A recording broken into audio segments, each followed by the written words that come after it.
I'll admit, when I first moved in, I thought the HOA was probably a good thing. You know, it keeps property values high, prevents someone from painting their house neon green or parking a rusted-out Camaro on the lawn. I was all for a little order.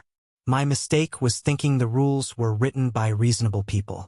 The gnome was a gift from my 8-year-old niece, Chloe. She helped me set him up, naming him Nomeo and insisting he needed a fishing pond. The birdbath pond was her idea, complete with a little blue-painted stone for him to sit on. It was a sweet, silly little corner of my yard that made me smile. For 3 peaceful months, he was a non-issue. Then the letter arrived. It wasn't just the violation that got me, it was the language. The quotes around gnome and whimsical dripped with such disdain. You'd think I'd installed a gargoyle spouting blood-red water. A $50 fine, accruing daily, for a 1-foot-tall ceramic figure. I half expected to see a line item for the audacity of it all. I'm a conflict-averse guy by nature. My first instinct was to de-escalate. So, with a sigh, I went outside, picked up Nomeo, and brought him into my garage. I placed him on a shelf, his fishing line still dangling. "Sorry, buddy," I muttered. "You've been deemed non-compliant." I figured that was the end of it. I had, after all, capitulated completely. I had no idea I was just the first domino to fall in Brenda Henderson's grand, petty design. The sheer audacity of the lime green accusation left me speechless. I actually went outside and stared at my lawn, trying to see what Brenda saw. It was just grass. Green grass. Maybe it was a slightly different shade after I'd used that new fertilizer, but to call it a violation was like issuing a ticket for a cloud being the wrong kind of fluffy. But the second part of the letter was the real gut punch. The warning about my car. They'd been watching. They'd logged the hours it was parked in my own driveway. The phrase, street visible vehicle storage, made my Challenger sound like an eyesore, a piece of industrial equipment instead of my cherished car. I ran my hand over its sublime orange hood, feeling a protective surge I hadn't expected. This was no longer about a gnome. This was a targeted campaign. I took a picture of the letter and immediately texted it to Dave. His response was almost instantaneous. 3 crying laughing emojis followed by, "She's evolving. Next she'll be measuring the refractive index of your window glass." He then sent a photo of his own, a close-up of his mailbox. "See? Too reflective. It's a menace." It was a standard, silver-colored mailbox. The pettiness was, in a weird way, impressive. But commiserating with Dave made it clear. Brenda's reign of terror was widespread, and her focus on my car felt like a deliberate escalation. She wasn't just enforcing rules. She was testing my boundaries, seeing how far she could push before I pushed back. The frost in my veins was definitely starting to crystallize. That was the turning point. The car warning was the line in the sand. I wasn't just annoyed anymore. I was strategically pissed off. Operation Petty Justice was officially launched. I bought a massive 3-ring binder, the kind I hadn't used since college, and a pack of neon tabs. I started a digital folder synced across all my devices. This was no longer a skirmish. It was a campaign. My first order of business was evidence.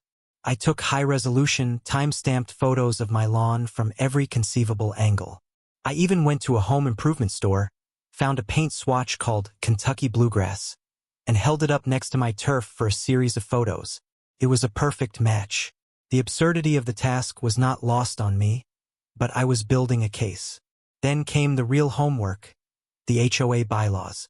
I poured a stiff drink, settled in, and waded through 187 pages of legalese and micromanagement.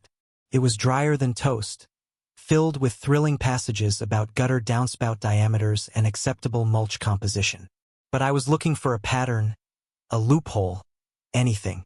And then my eyes, glazed over from reading about fence post caps, snagged on Covenant 15, Section 2. The height restriction for structures. My head snapped up. I looked out my window directly at Brenda's house. There it was, silhouetted against the evening sky, her massive ornate pergola looming over her patio. It was beautiful, and it was absolutely, undeniably against her own rules. A slow, wicked smile spread across my face. The hunter had just found the scent armed with the pergola intel. I knew I needed more than just a single violation. I needed a pattern. I started digging through the HOA's public records, filing formal, painfully polite requests for ARC approval documents. Brenda's responses were delayed and dripping with condescension, claiming archival retrieval times. But the gnome resistance was mobilizing. Dave used his charm on a newer board member's wife at the neighborhood mail kiosk and found out Brenda had a special approvals folder she kept off the main server. Our group chat was buzzing. The Quiet Millers shared that their simple shed extension was denied for aesthetic disharmony, while Carol Simmons, Brenda's best friend, had gotten a near-identical one approved just weeks later. Another neighbor discovered fines for unapproved holiday decor had been mysteriously waived for 3 households, all of whom were in Brenda's weekly book club. I compiled it all into a meticulously sourced email and sent it to the entire HOA board, politely asking for clarification on the pergola bylaw and the seeming inconsistencies in the ARC's decisions. Her response wasn't digital. It was a physical manifestation of fury in a polo shirt. She marched up my driveway the next morning, her smile a tight, thin line. "Alex, this aggressive emailing is very disruptive to community harmony," she began, her voice sweet as poison. She glanced at my challenger. "You know, several residents have mentioned how loud that car is when you start it. And that color, it's just so loud. It really doesn't fit the aesthetic we're trying to maintain." I kept my voice calm, my own smile neutral. "It's registered and insured, Brenda. It's also parked on my private property. Have a nice day." I turned and went inside, leaving her standing there. The war was no longer cold. The community clubhouse was packed.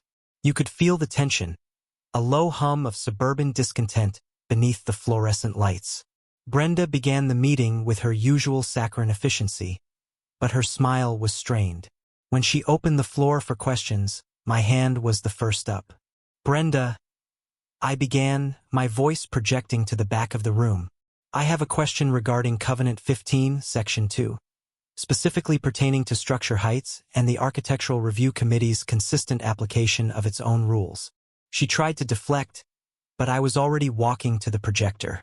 With a click, her massive, beautiful pergola filled the screen. A collective gasp, then murmurs, rippled through the crowd. "This structure," I stated calmly, "appears to be in direct violation. Furthermore," I continued, clicking to a spreadsheet, "a review of ARC approvals shows a clear pattern of favoritism." I highlighted Carol Simmons' approved shed versus the Millers' denied one. I showed the waived fines for the book club members. Brenda was flushed. "This is a witch hunt. My husband built that pergola, and it is exactly 6 feet. Then you won't mind if we appoint an independent, HOA-funded surveyor to measure it tomorrow?" I asked, my tone lethally polite. "In fact, I move we vote on that right now." The room erupted. People were shouting, some in support, some in defense of Brenda, but the dam had broken. The other board members looked like they wanted to be anywhere else. The gavel in Brenda's hand came down with a shaky crack, and the meeting was adjourned in chaos. But the truth was out, and it was standing 10 feet tall in her backyard. The week after the meeting was a strange, tense stalemate. Brenda had gone radio silent, and the neighborhood felt like it was holding its breath. I was cautiously optimistic, thinking the sheer weight of the evidence had finally cornered her. My guard was down. That was my mistake. I was getting my mail the next afternoon when I saw him, Kyle, Brenda's son, leaning against my driver's side door like he owned the place. He was snapping a selfie with the car. "Hey man, sweet ride," he said, not moving. His voice had that lazy, entitled drawl that suggested he'd never worked a day in his life. "Thanks. Please don't lean on it," I said, my voice tight. I clicked my key fob in my hand, making the car chirp, a not-so-subtle hint for him to move.